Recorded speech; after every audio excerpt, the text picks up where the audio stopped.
On April 26, 1986, there was a terrible accident in the nuclear power plant of Chernobyl, which altered the world's beliefs around the safety of nuclear plants. This was caused to pure qualified workers who failed technical orders. The plant was run at lower power and with poor safety precautions for the personnel. There were 4 Chernobyl reactors that were high-power channel reactors.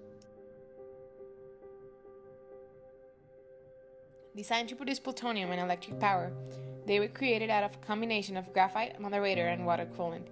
These reactors were highly unstable at low power, leading further on to an uncontrollable power surge that caused an increase in heat and pierced pressure tubes that contained fuel.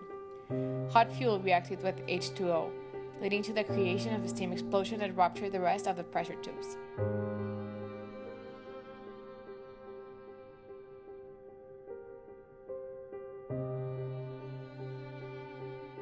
This created a second explosion, leaving the reactor core exposed to the environment. As a consequence, there was a non-stop fire for 10 days that released radiation into the atmosphere. Since there was no proper containment structure, the radioactivity spread through the environment. Thanks to this accident, over 30 people were killed, and many more were severely injured from being exposed to radiation.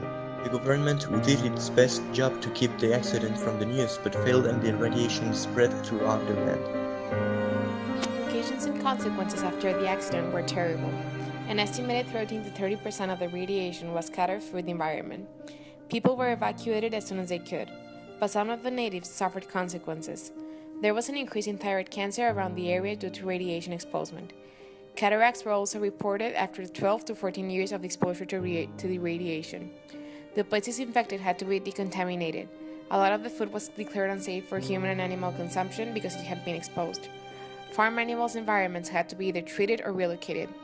There was also a global impact after this accident. Installations of new power plants came to a stop in Western Europe and the US. However, they didn't in the East.